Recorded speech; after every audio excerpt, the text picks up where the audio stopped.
amuk koigi irang se sagat pa yana bagi moong machine ma man ba tonai batar machine security force team koigi moong ma tosi atuki matik mayam na pin da bai batar ahan bada mai chalak patagi mai chai hena changi ha yadab ha bari yum du kan gi ha matam da aduga makhoina su myam leiba security force khur khang leiba laimkhong area da kamai tokdana yum mai thalino ha bagi wahang si mamang da irang thok pa horok pa matam da madu control nga mau da badi thoki ba khangu da bor ka su haujuk ti hauki bon ni mai ni mangani se mafam du da irang le ga leirabani ado thawun da ba thawuk tu thogal le ha bagi myam ge pen da bagi ofam ma adu nga sai gi khulmi thongi matang se masida ko gi chief minister gi ma ki answer se tabada ngahan dagi su masigi same platform si dai ko na sum khana ga lakpada yam irresponsible oi man ba sarkar na ya ba pi khibal lei bra lei taba sarkar na ya ba pi ba lei lei te je kana na haje hai bu gumba adu ga mu nang na har kan na khangi ai di ai huram ti ingsen ge sugum ba sina miyam da pi ri ba sugum ba attitude ha ba tare paumi de ora ga su paumi de phongdo ri ba wafam sing si miyam de yogo do ri bani miyam de yogo matam da mahang na ngangi ba chief minister mo ina phongdo ibo sing du record tawri mani hai ba se kaw bugi mong na tragna jam jam na hajari bra adu bu hai ba ya da ba ut pa ya ba hai bu du amat khangdra bra kamai lenga ino hai ba gi wang sing ji ujik social media da flooded ore kamai yang be ja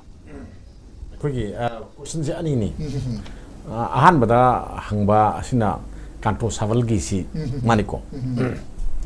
kanto saval si oji mayam khangbiram gani kogi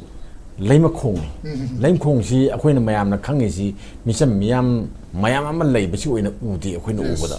57 mountain division gi adum headquarter ni yaiko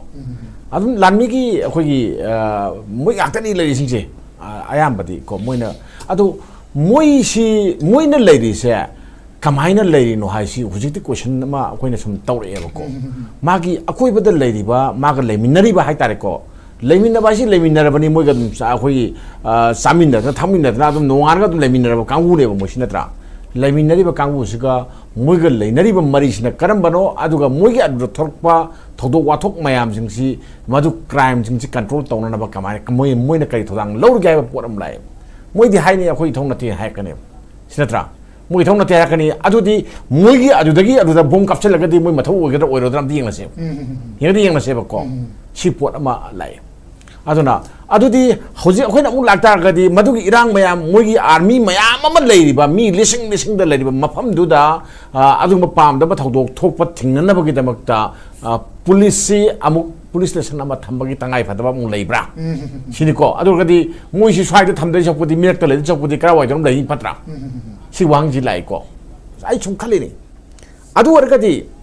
hoji akoina yangai si government sida haitare ko government sida central force sina karana pukchel sengna thabak toragasu karadi pukchel si sengdana sepga thabak tobra haibagi wang ama lai ji karino ngasagi kuki gi mayam si ngasagi area swai sida adum laheli natra maitaina lahente lahenna bu honati natra kuki singna namna taba mafam ne na adum thado thami moi adum thado thami khoi loi khangi ko adai area dani nagagi adai lailon wifi adu ada mayam si yam sang sataba mafam tanati nang mafam tane bako adai ngtani adu gaden kamaljit hakki basu mui man ben natro adu asiki mafam je masigi sa idi kari kai no yam hiding eko sima khoina yeng dise si posim lai aduna ngasi si mafam sida kuki mayam gi rally ama lakani haibase adum mayam loi tanaraba pot amane loi khangnaba pot amane ado khangna badu ma tungina kuki mayam na rally ama laiba khongchat ama laiba pot se maitai singna tariba mafam du yawdringai da khuldu yawdringai da thatlaga adada mugi area da salanga da potu kana na madu yenghi ba madu army na kaim hagi da bra mane police na kaim hagi da bra paramilitary force na kari gi da makta maitai gi khuldu tan sangala ino sinida sine ba ko adugo maitai gi khuldu di hana lan chen grabane hana di hanuk na taba nawagi hawrpu matam dagi moidi lanjelaga moidi relic camp ta legrabani idp oina legrabane ba ko adugi yumdu di markta moina ngasagi army da hajaraga police ka loina na lakpa crpf ka loina na lakpa asana afrika loina na laga amumu yengjabaga iwane ba ko ai yumdu lejari na adu nungai jari ne mi moije natro adugumba ngasagi lapket labhaiba mayam amana ngasagi changjil aga ꯁꯪꯁꯜꯂꯛꯄ ꯃꯇꯝꯁꯦ ꯃꯁꯤꯗꯁꯨ central force ꯃꯌꯥꯝ ꯑꯃ ꯂꯩꯀꯣ ꯑꯩꯈꯣꯏꯒꯤ ꯃꯗꯨꯗ ꯂꯩꯔꯤꯁꯤ CRPFꯁꯨ ꯂꯩ then ꯑꯗꯒꯤꯗꯤ ꯑꯥꯔꯃꯤꯁꯨ ꯂꯣꯏ ꯂꯩ ꯑꯌꯥꯝꯕ ꯂꯣꯏ ꯆꯥꯏꯔ ꯂꯩꯅꯤ ꯃꯔꯝꯗꯤ ꯔꯦꯂꯤ ꯑꯃ ꯂꯥꯛꯏꯕꯅꯤꯅ ꯔꯦꯂꯤꯗꯨꯒꯤ ꯃꯇꯨꯡ ꯏꯟꯅ ꯂꯥꯛꯏꯅꯦꯕ ꯑꯗꯨꯒꯤ ꯔꯦꯂꯤꯗꯨꯒꯤ ꯃꯅꯨꯡꯗꯅꯦꯕ ꯁꯪꯁꯜꯂ ꯃꯩ ꯊꯥꯔꯤꯁꯤ ꯅꯠꯇ꯭ꯔꯥ ꯑꯗꯨꯗꯤ ꯑꯩꯈꯣꯏꯗ ꯍꯥꯏꯔꯒ ꯄꯨꯂꯤꯁꯀꯤꯗ ꯍꯥꯏꯒꯗ꯭ꯔꯥ ꯒꯃꯦꯟꯠꯀꯤꯗ ꯍꯥꯏꯒꯗ꯭ꯔꯥ ꯄ꯭ꯔꯤꯀꯣꯁꯅꯔꯤ ꯃꯦꯖꯔ ꯑꯝꯇ ꯂꯧꯗꯦ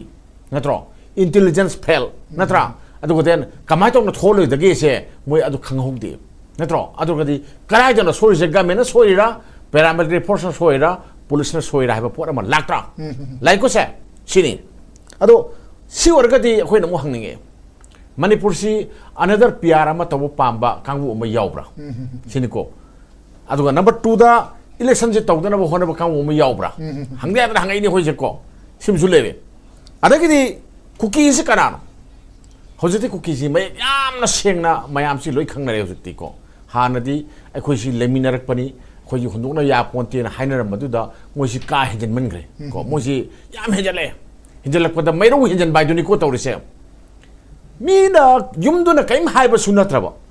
लेबसु ngамदरना सचक्रब युमदुबु मोनि सकलग मै थाइदु कायोब नत्रो कायोब नति से कनाना हाइदुन हायोबा ngरang नहांदा नगा तरुक म हाटख्रे नदा अदय हाल नत्रो फार पुरि नत्रो कनाना नो कुकी गांगुना लमके लम हाइबा कांगु ओमना अदुगा अदुदा फाव हाइबा कांगुदुदा मैतै दगी कुकी ओनबा अनि फार पोथोरे नत्रा अदुगा कुकी सिंग थि खंद्रे सिन नत्रा खोइ लेरिसे सिनिको अदुगा देन हौजिंगना अमुक बदगी मैतै द अमुक लाए मैतै ओनजले का युम मी मै थारे अदुदी ngसागी सोमनाखंदा रिलीफ कैंप लेजरीबा युमदुबु नोंफादो लाई खरमबदो खरम चंजरीबा मयामदुगी थमोइदा कमाई फावरमगदगेबा अदुरगदी प्रेमचा नहाकना हाइबा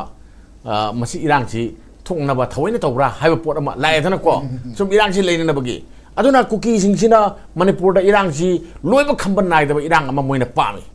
अदुगा मीसे कमाई तोगिबु मैतैगी इ नगागी इसे मसी मथंग मथंग मकथरगा थकपगी इ थकपगी हैनबी अमा पांबा अमा मोइदा फावब्रा हाइबा पोट अमा लाए सिसिमको मसी काय तोगिबु मणिपुर गवर्नमेंट हाइतारे गवर्नमेंट लेरेबन नौजक्तिको मयामदि खंगबोति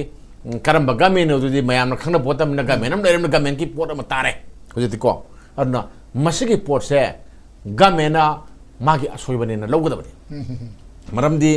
security force na soigera soiroira army na mieng sangera sangoira natra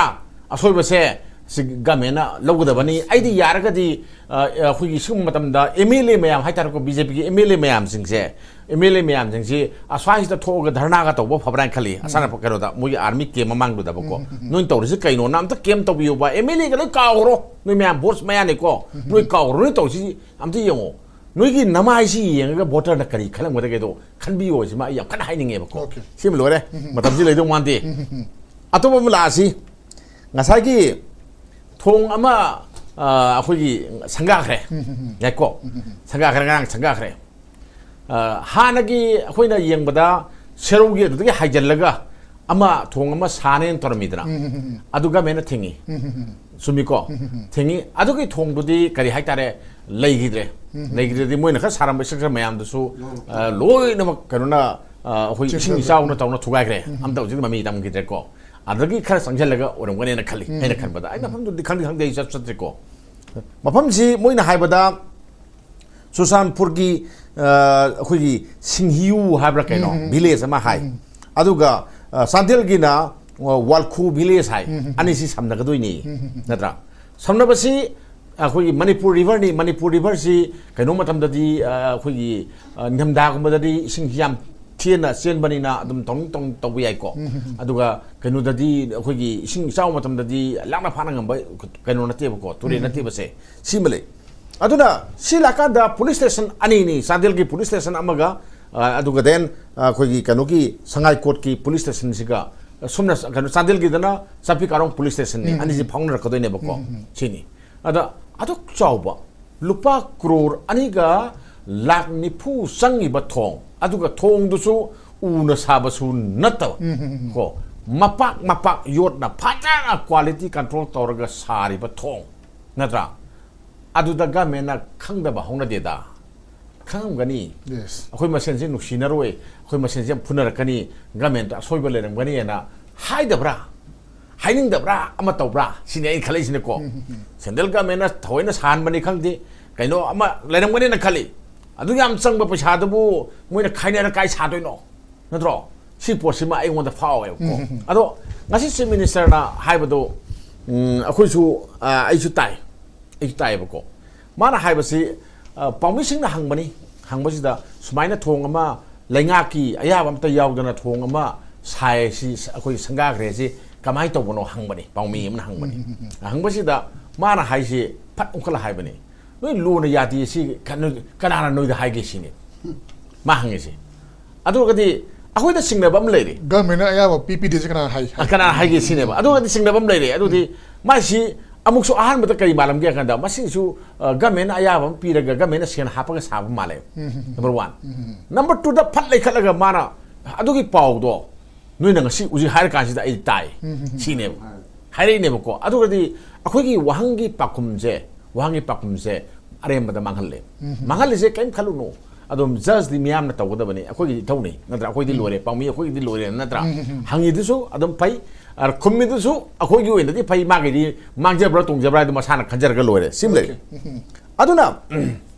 masagi aina sum ta bada hojiki thong sangai haiba thong se asida hana manipur government ki suspension bridge ama lerame bako leramba thong si lokho kanda khare hena mapangan kanba khare hena chawba yot ki thong oina sarakpane bako yam chawba mapangan kanba akoi JCB lanbe yaba bus lanbe yaba adugumba thong ama sarakpane ado thong si government ki ayaba yaudana thong ama laibak mafum amada sabiyati ko masida environment ki clearance adugi clearance ada forest ki adu clearance mayam sangi nadra adugi du maduki du kaina saba taragadi kaina sar taragadi kari tawgadagi haibadodi athawbana khangani athawboje ke samayok narimnya sumiko hojati thongdu farasa phatrasu miya miyoi khradadi nungai jare bako nungai jare moi myam harawre adaida pungdana khotana ada moigi kenone na khoi lari pak phangga samana khe moi myam jiko ado government ki di madu kok saba ma oirakani